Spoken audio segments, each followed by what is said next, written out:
there, I'm Angela Marie, and I'm here with Las Vegas's own Wizard of Odds, Michael Shackleford.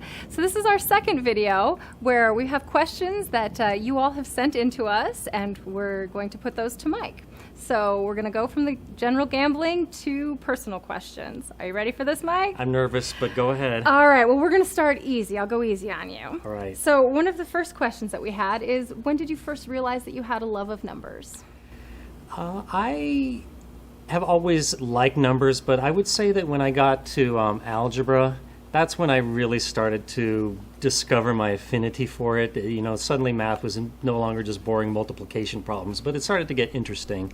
And then I think that with each additional class after that, at trigonometry and calculus, it got more and more challenging and interesting to me.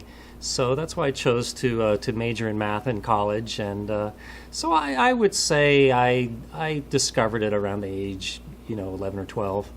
Oh, very interesting. So when most people are discovering video games and girls. Well, I definitely discovered the video games too, but the girls took longer. They came a little later. Yeah. Well, it kind of rolls into the next question. Mm-hmm. As things went along, what other interesting jobs have you held besides being an actuary? Okay. Well, my first paycheck job was at Knott's Berry Farm, which is an amusement park near Disneyland, and I worked in fast food there, and 2 years later I worked at Disneyland. There I worked in the custodial department, sweeping trash and emptying trash cans, and kind of job most people didn't want to do, but I actually kind of liked it because it gave you exercise walking around and you could talk with people. And so other than that, I've worked at a warehouse. I've made deliveries of insulation. I worked at the parking lot booth at the Santa Barbara Airport. And I work doing clerical work, and yeah, that's just what immediately comes to mind. Just a lot of menial labor.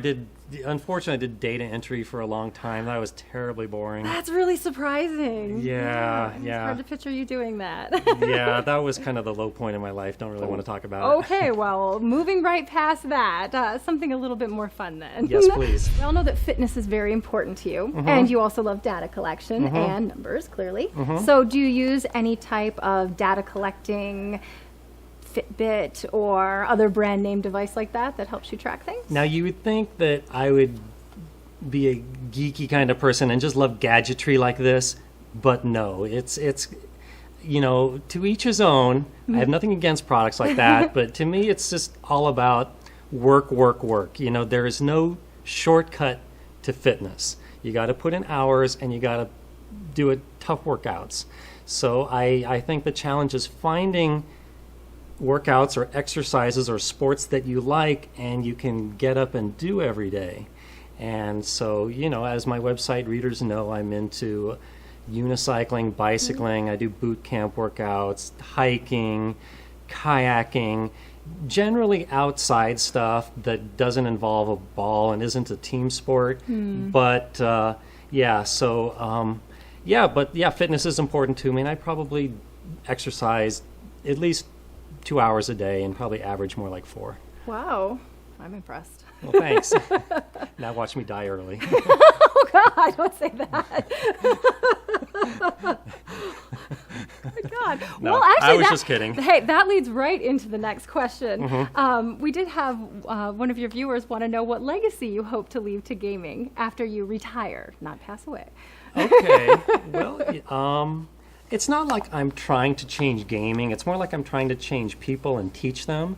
So I'm really hoping to make players better and smarter players. And if they learn something about math along the way, then great. But I'm all just about teaching, which was another job I forgot to mention. I used to be a substitute teacher.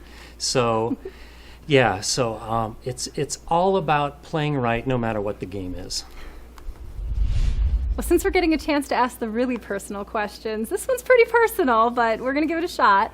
So how does Mrs. Wizard feel about your career choices? And has she always been supportive? Is she part of the industry at all?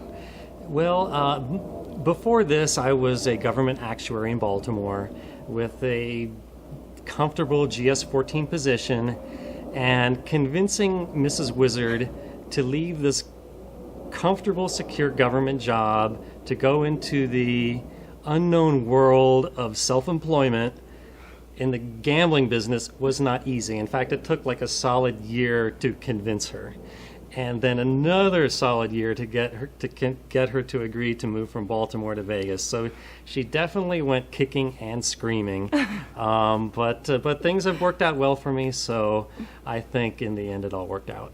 It seems like it's all worked out. Yeah, but no, she's not in the industry at all. Mm-hmm. She doesn't like gambling. In fact, we really can't gamble together because, it's just going to probably lead to, me telling her she's playing wrong, and she'll get mad at me, like I don't know what I'm talking about, and nobody no. wants their husband to do that. Yes, it's kind of like a separate, compartmentalized part of my life. Yeah, fair enough. All right. Well, thank you for being honest about that one with us.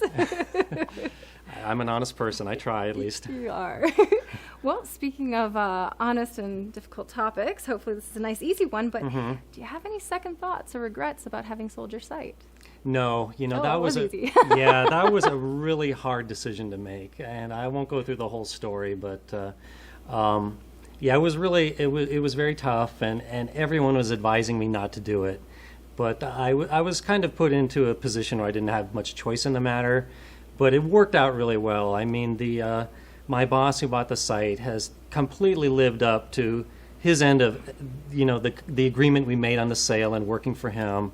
And he's been a great boss, so I'm really think this is one time where I made a good decision, and it worked out very well for me. Nice. I'm very glad to see that. Thanks.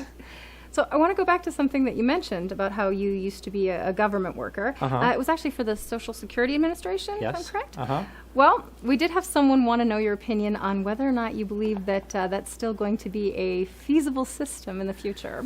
Yeah, that's definitely something that's right up my alley. So for 9 years, it was my job in the Office of the Actuary in the Social Security Administration to not just keep track of how much money they have, but how fast they were spending money and how fast their money was coming in, and looking at demographic information.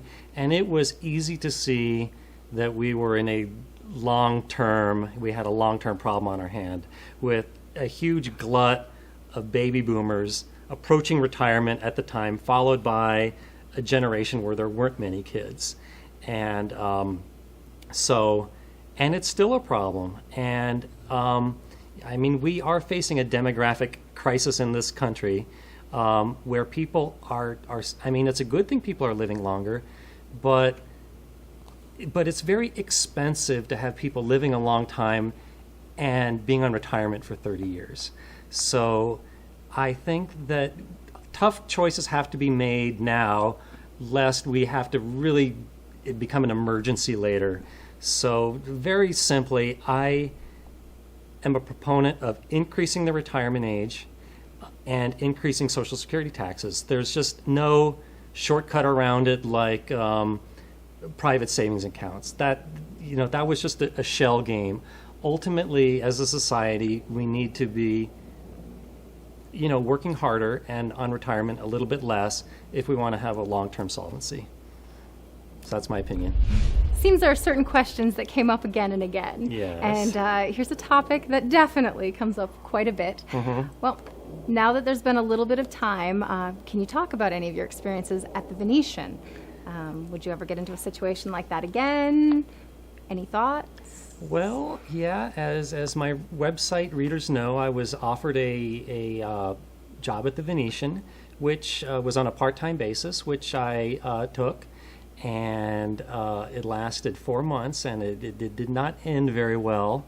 So nevertheless, I learned some interesting things there, and I enjoyed my time there, and I definitely ate well, and so other than how it ended, I don't have any complaints about it. So, would I do it again? I never say never, and it probably won't, but you never know what opportunity may come my way. That's true, you never know. But I don't think I see working for the Venetian again. Well, I hope we haven't grilled you too hard on any of these questions, but it has been really fascinating to get to see a side of you that, you know, a lot of your viewers wouldn't necessarily see otherwise. All right. Well, that was Right. therapeutic for me, so thank you very much, Angela. Right, and thank you, Mike. I appreciate it. You're welcome. Bye.